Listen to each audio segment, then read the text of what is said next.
कुणाला विद्येचा मद असतो, कुणाला असं वाटतं माझ्यासारखा शिकलेला कोणी नाही. आपल्या घरामध्ये सुद्धा पाहायला मिळतं, वडिलापेक्षा मुलं जास्ती शिकली तर ते वडिलाला दाब देतात. तुम्हाला काय माहिती आहे, तुम्ही कुठे शाळेत घेतला? पण मूर्खा, मीच घातला ना शाळेत तुला. काय पोरं म्हणतात, तुम्हाला काय माहिती आहे, तुम्ही कुठे शाळेत गेला काय? अरे शाळेत गेलो नाही मी, हे मला कळलं, पण तुला शाळेत घालायचं हे मला कळलं म्हणून तू बोलतोयस नाही.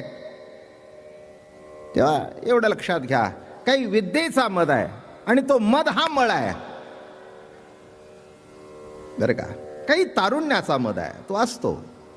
एखादी व्यक्ती तरुण असते, ताकद असते, मग त्याला असं वाटतं आता काही नाही आपल्याला कमी, आपण कोणालाही मागे सारू. कालांतराने कमी झाल्यानंतर कळतं, मग तो सांगतो लहानपणी आम्ही झाडावर चढत होतो, आता पलंगाच्या खाली सुद्धा उतरता येत नाही. नाही, पलंगावर चढून बसणं सोडून द्या, पलंगावर निजवण्याकरता 2 माणसांनी धरून त्याला आडवा करावा लागतो, ते शेवटी न्यायतोपर्यंत. कशाचा तारुण्याचा मद, कशाचा शिक्षणाचा मद, कशाचा पैशाचा मद. एक लक्षात ठेवा, पैसा ही गरज आहे जरूर, त्याच्याबद्दल काही 2 मतं असण्याचं काही कारण नाही आहे.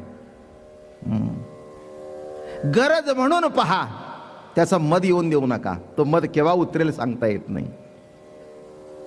मोठे मोठे पैसेवाले सुद्धा संपले तर तुमच्या आमच्यासारखे काय आहेत. म्हणून इथे शब्द जो वापरला आहे,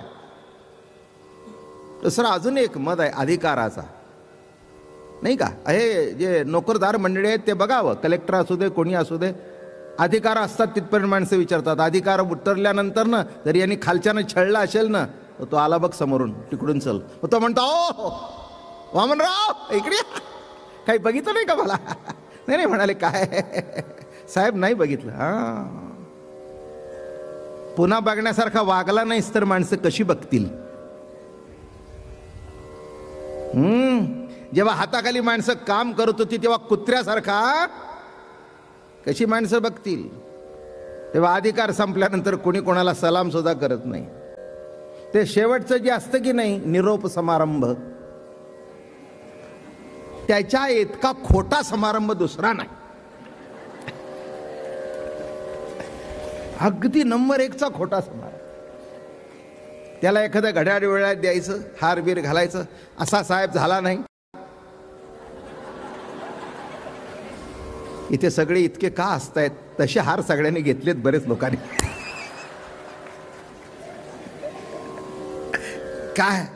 काय म्हणतात साहेब, आता तुम्ही गेल्यावर ऑफिसचं काय होणार आहे? अरे भले भले गेले, तिथे राहिले नाही तर साहेब गेल्यानंतर काय होणार आहे? गेल्यानंतर म्हणतो वरून वशूला लावून 2 वर्ष वर सरकवलं, माझं प्रमोशन थांबलं, गेला तो बरा झाला. अवघड आहे. सत्तेचा मद किती दिवस टिकतो? मी हे का मांडलं तुमच्या समोर? एक शब्द वापरला मी, अमलात्मा परमहंस सुखदेव. अशांच्या मुखातूनच, जे मुख पवित्र आहे, जे अंतःकरण पवित्र आहे, जे हृदय प्रेमाने विभोर झालेलं आहे, अशा मुखातूनच कृष्ण कथा ऐकावी. आणि पहिली कथा